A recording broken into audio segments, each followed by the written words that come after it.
Alhamdulillahirabbil alamin. Allahumma shalli ala sayyidina Muhammad wa ala ali sayyidina Muhammad. Alhamdulillah, Bapak Ibu dan Lunsana Amun yang rahmati Allah Subhanahu wa taala, bersobo awak balik di program mengulang-ulang kaji, lancar kaji diacok diulang. Pada kesempatan kali ini kita akan coba membahas sebuah tema, yaitu tentang titian neraka jahanam dan muara kehidupan setiap manusia nanti di kampung akhirat. Bapak Ibu dirahmati Allah Subhanahu wa taala, akan tiba masanya nanti ketika kita dikumpulkan di padang mahsyar, dan ketika Nabi Muhammad SAW meminta kepada Allah agar acara padang mahsyar dimulai, maka atas permintaan dari Nabi Muhammad SAW Allah kabulkan, maka ditegakkanlah hari penghisapan itu. Maka ada beberapa fase-fase nantinya ketika acara padang mahsyar itu telah dimulai. Mulai dari acara penghisapan, mulai dari pembagian buku catatan amal kehidupan kita, lalu mulai dari penayangan film kehidupan kita, lalu setelah itu setiap kita akan melewati mizan, yaitu sebuah timbangan yang ditegakkan nanti di akhirat kelak, yang menunjukkan keadilan Allah di situ, di mana akan ditimbang amal baik dan amal buruk kita. Lalu sampailah nanti di puncak ujian keimanan setiap orang-orang beriman ini nantinya, yaitu bagaimana setiap orang beriman di muka bumi ini akan melewati sebuah jembatan yang dibentangkan di atas ngangaan neraka jahanam atau titian sirat. Bapak Ibu dirahmati Allah Subhanahu wa taala, maka nanti ketika di padang mahsyar, ketika orang-orang yang telah ditentukan masuk ke dalam neraka, mereka digiring sesuai dengan kelompok-kelompok mereka masing-masing, digiring oleh malaikat-malaikat yang sangat kasar, yang sangat penuh dengan amarah, yang tak ada rasa kasih sayang sedikit pun, bahkan penuh kebencian kepada orang-orang ahli neraka ini. Mereka digiring dengan rantai-rantai untuk siap-siap dimasukkan, disiksa di dalam neraka. Maka seperti dijelaskan oleh ulama kita, tinggallah dua kelompok manusia. Siapa mereka? Yaitu orang-orang beriman dan orang-orang munafik. Lalu setelah itu dua kelompok manusia ini, mereka akan digiring ke sebuah tempat yang diawali oleh gerbang raksasa yang sangat besar, yang luarnya terang benderang tapi dalamnya sangat gelap gulita.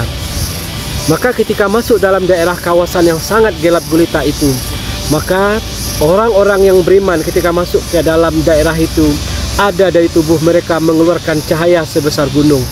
Ada di antara mereka yang mengeluarkan cahaya dari tubuh mereka sebesar kuda atau sebesar unta. Ada yang mengeluarkan cahaya sebesar tubuhnya.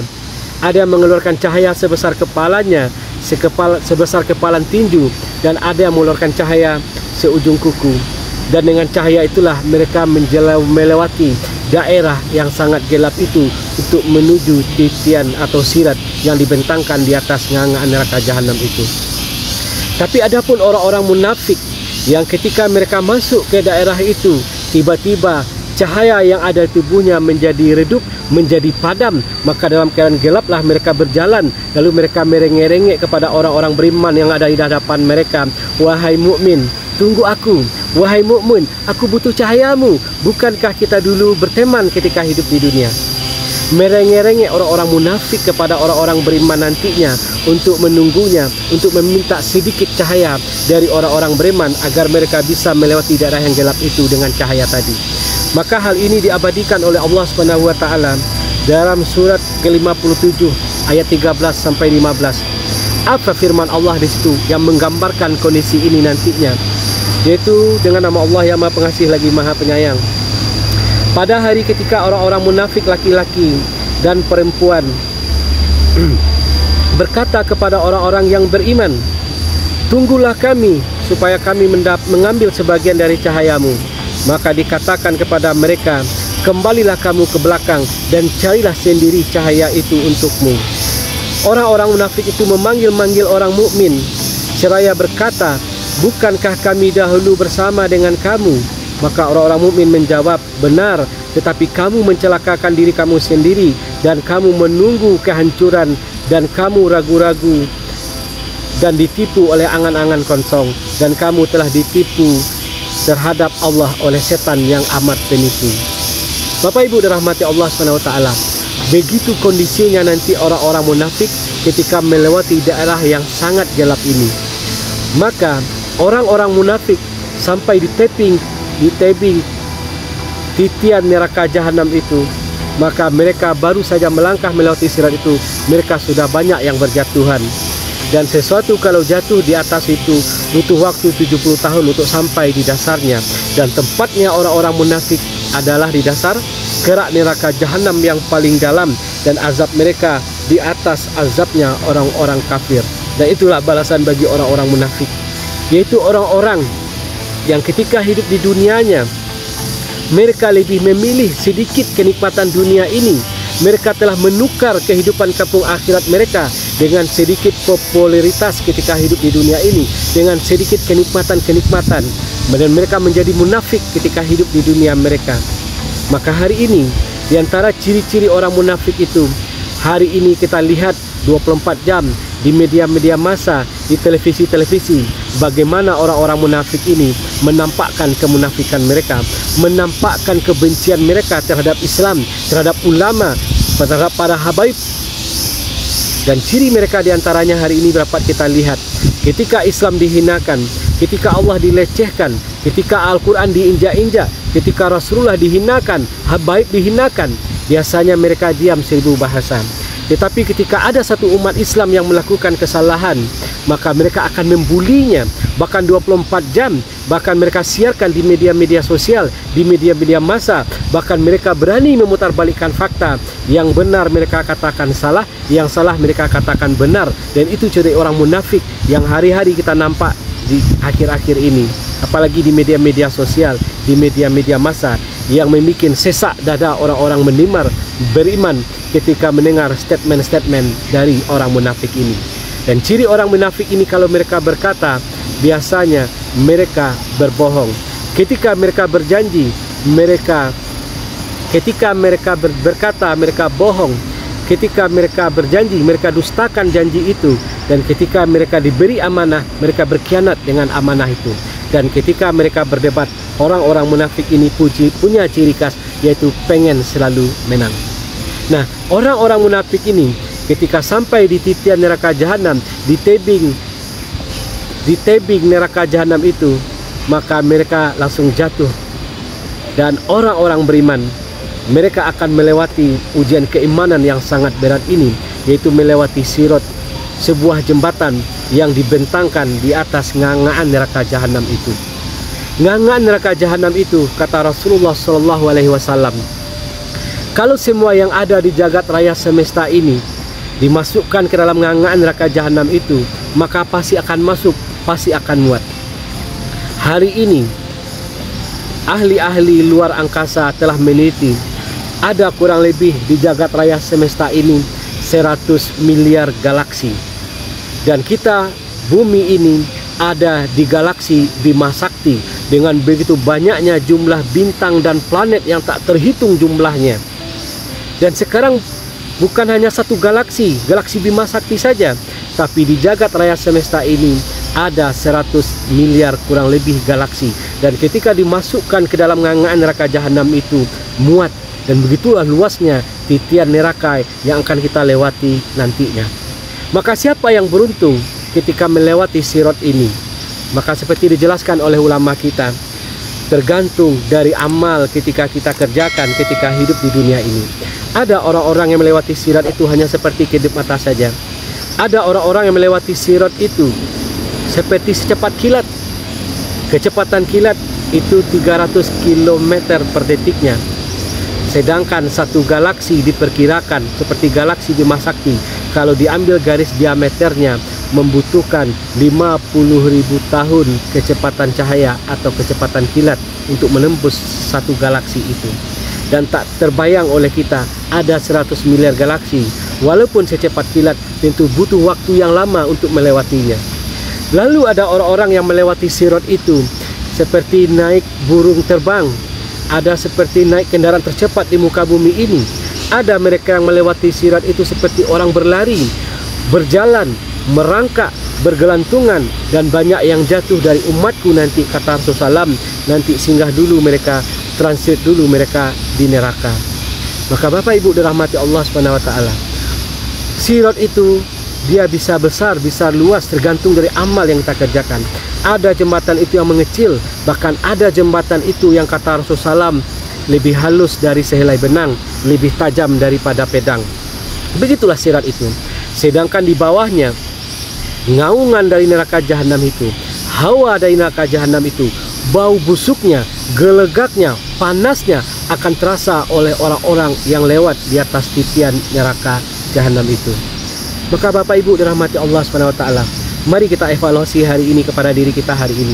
Seandainya nanti kita melewati sirat itu, kira-kira kita dalam posisi apa nanti ketika melewati sirat itu?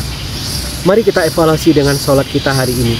Apakah dengan sholat yang kita kerjakan hari ini sudah bisa menyelamatkan kita melewati sirat yang begitu panjang, yang begitu melelahkan itu, yang begitu menakutkan itu, yang ngaungan dari neraka jahanam itu kalau dengarkan kepada umat manusia, pasti mereka akan panik, pasti jantung-jantung mereka akan sampai di tenggorokan, pasti mereka juga akan bisa meninggal secara mendadak saking luar biasanya ngaungan dari neraka jahanam itu. Bapak Ibu dirahmati Allah SWT, mari kita evaluasi bacaan Quran kita, zikir kita, sedekah kita. Dan mari juga kita evaluasi hari ini, seandainya anak-anak kita nanti melewati sirat itu, kalau hari ini mereka bermain-main dengan sholat mereka, hari ini mereka lalai dengan sholat mereka, hari ini banyak generasi muda Islam yang meninggalkan sholat dengan sengaja, bagaimana nasib mereka nanti ketika melewati titian neraka jahanam itu? Khawatir kita, jangan-jangan baru berapa langkah mereka berjalan di atas sirat itu, tiba-tiba mereka sudah jatuh singgah dulu di neraka.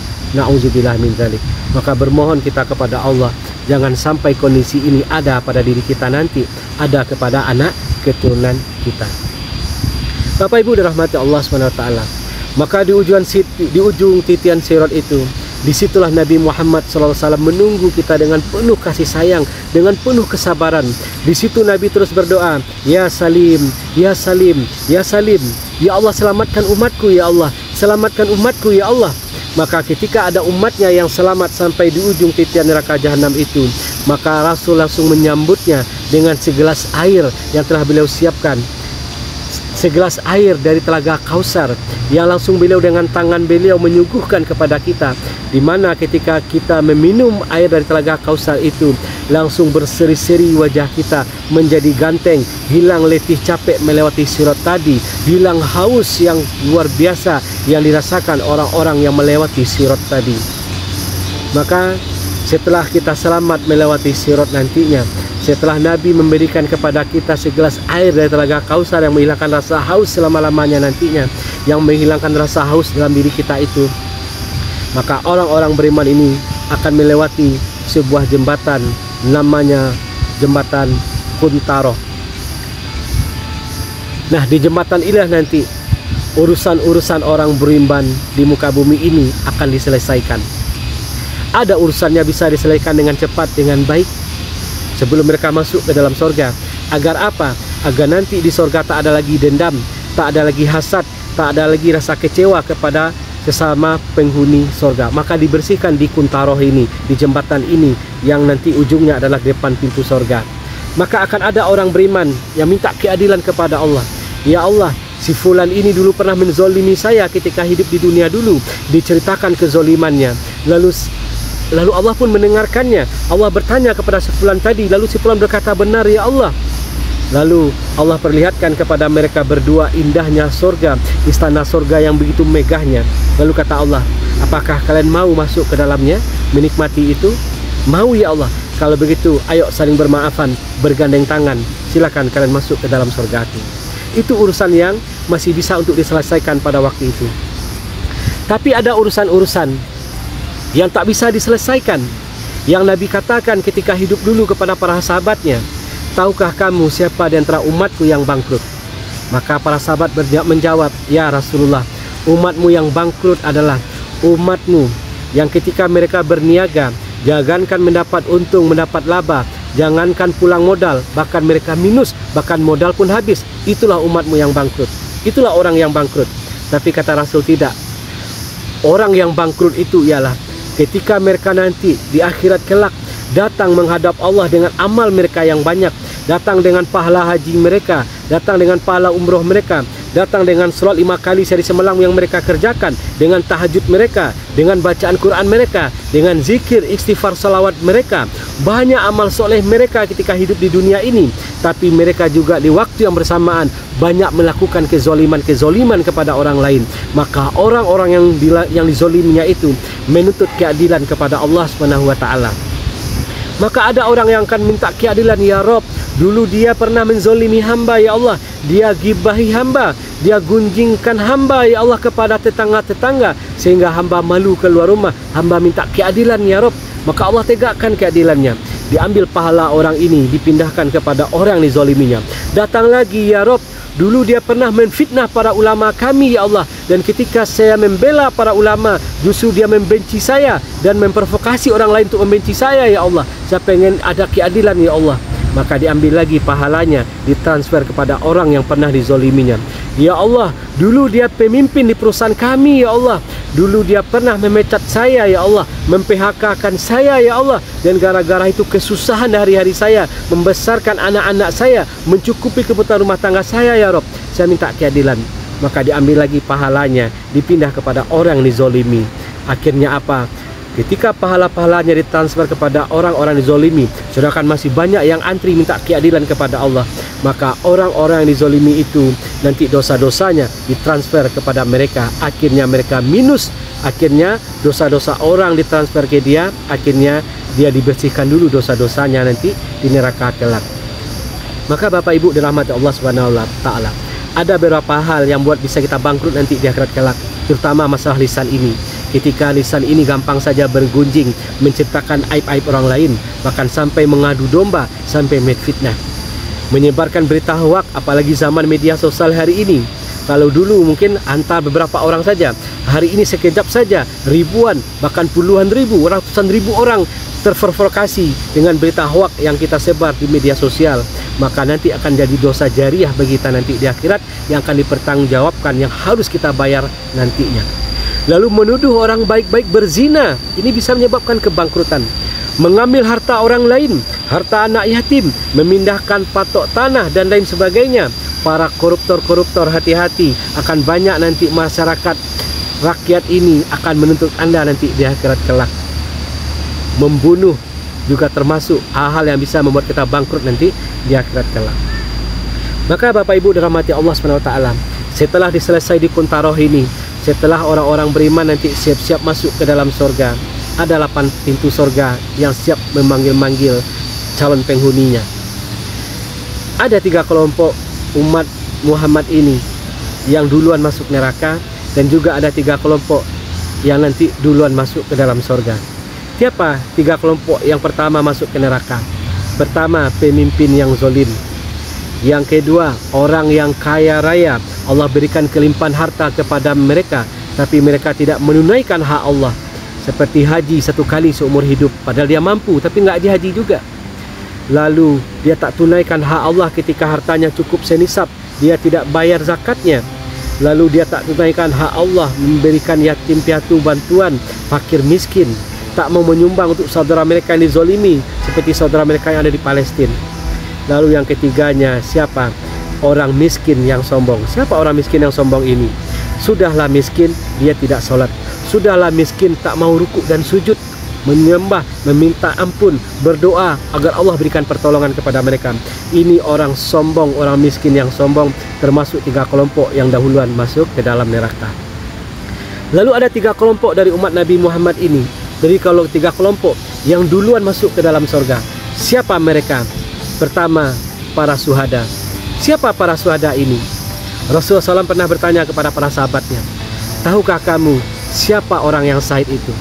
Maka sahabat menjawab, ya Rasulullah, yang syahid itu adalah umatmu, yang mereka pergi berjihad ke medan perang membela agama Allah, lalu mereka terbunuh di medan perang. Itulah yang syahid. Kata Rasul, kalau begitu sedikit sekali umatku yang syahid, umatku banyak.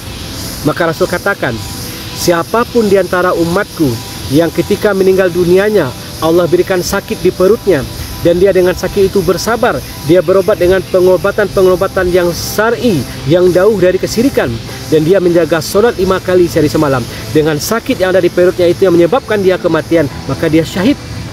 Siapapun di antara umatku yang dikasih sakit di kepalanya, apakah tumor otak, kanker otak, dia bersabar, dia berobat dengan pengobatan-pengobatan yang syar'i, jauh dari perbuatan syirik. Dia melaksanakan perintah Allah solat 5 kali sehari semalam, dan dengan sakit di kepala itu dia meninggal dunia, mereka syahid. Lalu yang ketiga, siapapun di antara umatku yang dia mati dalam keadaan hanyut terbawa air, maka dia syahid.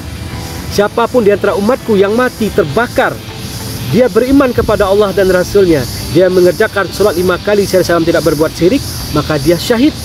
Siapapun di antara umatku yang tertimpa benda-benda keras seperti reruntuhan, dihantam oleh benda keras, tertabrak mobil, lalu dia meninggal sedangkan dia mengerjakan solat 5 kali sehari semalam, tidak berbuat syirik, dia syahid. Siapapun di antara umatku yang mereka ini selama hamil, melahirkan, menyusui, pada masa-masa itu mereka meninggal dunia, mereka syahid. Siapapun di antara umatku yang membela kehormatannya lalu dia terbunuh, menjaga hartanya lalu dia terbunuh, dia syahid, kata Rasulullah SAW. Dan siapapun di antara umatku yang pergi menuntut ilmu, terutama ilmu agama, lalu sepulang itu dia meninggal dunia, dia syahid. Dan siapapun di antara umatku yang beriman, yang menjaga sholat 5 kali sehari semalam, tak pernah tidak melakukan perbuatan syirik pada waktu itu, dan meninggal di hari Jumat, mereka syahid, kata Allah, kata Rasulullah SAW. Dan mereka disebut dengan syahid dunia, tetap diperlakukan seperti jenazah-jenazah biasanya. Mereka akan dimudahkan nanti di alam barzah, di padang mahsyar, dan dimasukkan kelompok yang syahid tadi. Lalu ada syahid dunia akhirat, itulah para mujahid yang berperang membela agama Allah di medan jihad, lalu mereka terbunuh. Maka Allah berikan 6 keutamaan kepada mereka. Yang pertama, ketika tetes darahnya jatuh ke bumi, maka 1 tetes darah itu gugur dosa-dosa yang ia kerjakan selama ini, bersih semuanya. Lalu setelah itu Allah perlihatkan tempat kembalinya surga dengan penuh kenikmatan, sehingga para syuhada itu pun tersenyum ketika menyaksikan itu. Ketika ruhnya mau dicabut dari jasadnya, ketika dia saksikan tempat kembalinya, itu yang membuat mereka tersenyum. Lalu ketika itu juga hilang rasa sakit. Tak Allah berikan rasa sakit ketika sakaratul maut, ketika meninggal dunia. Ini yang pertama, keutamaan orang yang membela agama Allah lalu mereka terbunuh. Lalu yang kedua, Allah hilangkan rasa takut kepada mereka ketika mereka masuk alam kubur, alam barzah. Tak ada pertanyaan alam kubur, tak ada himpitan kubur. Allah berikan kenikmatan-kenikmatan puncak nanti di alam kubur sampai datangnya hari kiamat. Bahkan ruhnya para syuhada ini Allah letakkan di perut berwarna hijau. Tiap hari tamasya-tamasya di surganya Allah, di salah satu taman-taman surganya Allah Subhanahu wa ta'ala. Lalu yang ketiga, Allah hilangkan rasa takut kepada mereka di huru hara padang mahsyar kelak. Allah hilangkan rasa takut, rasa cemas itu kepada mereka.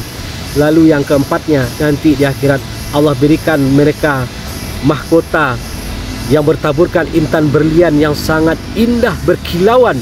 Yang satu berlian itu ditukar dengan semua kenikmatan-kenikmatan yang ada di muka bumi ini, tak akan tertandingi satu nilai dari intan atau berlian mahkota di akhirat kelak itu. Lalu yang kelima, para syuhada dinikahkan dengan 72 bidadari sorga, dan mereka bisa memberikan 70 syafaat kepada karib kerabat mereka yang pernah dekat dengan mereka ketika hidup di dunia. Itu keutamaan para syuhada. Dan mereka yang pertama masuk ke dalam surga. Lalu setelah itu alim ulama yang ahlul sunnah wal jamaah, yang lurus, yang menegakkan agama Allah ini dalam hari-hari mereka. Lalu yang ketiganya orang dermawan yang suka membantu orang lain. Tapi subhanallah, seperti dijelaskan oleh ulama kita, ketika mereka mau masuk surga, para syuhada berkata, ya Rob, ini ada ulama, beliau duluan, karena ulama yang telah memotivasi saya untuk berjihad membela agamamu. Ulama ketika dipanggil mau masuk surga, tidak ya Allah, ini ada Pak Haji, ada Bu Haji, ini ada orang kaya yang dermawan yang menyekolahkan saya dari pondok pesantren sampai kuliah, sampai saya bisa hafal Quran 30 juz, sampai saya dalam ilmu pengetahuan agama saya. Beliau yang membantu saya selama ini, bagus saya beliau duluan. Akhirnya dermawan duluan, diikuti oleh ulama, oleh syuhada. Begitulah nanti di akhirat kelak. Maka Bapak Ibu yang dirahmati Allah Subhanahu wa taala, subhanallah, ketika kita nanti ditakdirkan masuk surganya Allah Subhanahu wa taala, usia kita semua sama baya, 33 tahun, yaitu usia ketika Nabi Isa alaihissalam dinaikkan ke langit kedua. Nanti tubuh kita tingginya 60 hasta, setinggi bapak moyang kita, yaitu Nabi Adam alaihissalam. Satu hasa kurang lebih 50 meter atau kurang lebih 30 meter tinggi kita nanti di sorga kelak. Atau ada riwayat yang mengatakan 60 siku, artinya 27,5 meter tinggi kita nanti di akhirat kelak, setinggi bapak moyang kita Nabi Adam alaihissalam. Wajah-wajah kita mirip dengan wajahnya Nabi Yusuf alaihissalam, di mana Nabi Yusuf Allah berikan kegantengan, sepertiga laki-laki ganteng di muka bumi ini dikumpulkan semua lalu diberdirikan Nabi Yusuf alaihissalam. Nah, itulah tandingan kegantengan Nabi Yusuf, dan kelak wajah kita ini akan ganteng. Dan ketika kita pergi ke pasar, dapat tiupan angin dari sorga itu, bertambah-tambah ganteng kita. Pulang ke rumah, istri-istri kita dari kalangan bidadari pun takjub, dan isi-isi kita juga demikian. Dari hari ke bertambah cantik, kita bertambah ganteng insya Allah. Lalu kita memiliki hati selimut Nabi Ayub yang pemaaf, yang sangat sabar, yang sangat luar biasa ridhonya kepada takdir yang diberikan kepada beliau dari Allah SWT. Dan masing-masing kita nanti kaum laki-laki diberikan dua istri, dua bidadari. Satu bidadari yaitu istri kita ketika hidup di dunia yang sama-sama masuk surga. Dia akan menjadi ratu bidadari yang kecantikannya 70 kali lebih cantik daripada bidadari surga. Lalu bidadari yang langsung Allah ciptakan di surga tanpa proses bayi, remaja, anak-anak remaja, tidak. Tapi inilah istri-istri kita nanti di akhirat kelak. Dan khusus para syuhada, Allah berikan mereka 72 bidadari surga. Jumlah bidadari surga tergantung dari amal kita. Ada ulama kita mengatakan serendah-rendahnya nanti sekurang-kurangnya ada 7 bidadari yang akan menemani kita nanti di surga kelak. Dan subhanallah, kita bisa melihat orang-orang disiksa di neraka, bertambah-tambah rasa syukur kita karena jauh dari siksa, terhindar dari siksa neraka itu. Puncak kenikmatan surga, pagi dan petang kita bisa menyaksikan wajah Allah Subhanahu wa taala yang penuh dengan keagungan itu. Itulah puncak kenikmatan tertinggi di surga. Lalu kalau kita ditakdirkan oleh Allah bisa dekat-dekat dengan Nabi Muhammad SAW, itu juga puncak kenikmatan surga nantinya. Tak ada lagi letih, tak ada lagi dia capek, tak lagi dia sedih, hanya kebahagiaan demi kebahagiaan yang terus akan ditambah dan tambah nanti selama-lamanya ketika kita ditakdirkan masuk ke dalam surganya Allah SWT. Itu sedikit yang bisa kita sampaikan di kesempatan ini. Maka mari persiapan diri kita, mari evaluasi diri kita, amal kita yang kita kerjakan hari ini. Kira-kira kalau kita sampai di titian neraka jahanam itu, apakah kita bisa melewatinya seperti kedip mata sudah sampai di ujung, atau secepat kilat, atau seperti burung terbang, atau seperti kendaraan tercepat yang ada di muka bumi ini, atau kita termasuk kelompok yang berlari, atau termasuk kelompok yang berjalan, merangkak, bergelantungan lalu jatuh. Karena sirat bukan perjalanan dari sini ke Pekanbaru atau ke Medan sana. Sirat bukan perjalanan kita mengelilingi muka bumi ini, tidak. Tapi sirat itu perjalanan yang sangat panjang, yang sangat meletihkan, yang sangat melelahkan. Maka isilah hari-hari kita dengan amal soleh terbaik kita. Moga-moga nanti ketika kita sholat di awal waktu berjamaah di masjid, selalu istiqomah. Lalu setiap malam kita tak pernah lupa baca Al-Muluk, lalu salawat, istighfar kepada Allah, banyak-banyak sedekah. Maka moga-moga nanti melewati sirat kita bisa masuk kelompok yang melewatinya seperti kedip patah. Amin ya rabbal alamin. Wabillahi taufiq wal hidayah. Subhanakallahumma wa bihamdik, asyhadu an la ilaha illa anta astaghfiruka wa atubu ilaik. Assalamualaikum warahmatullahi wabarakatuh.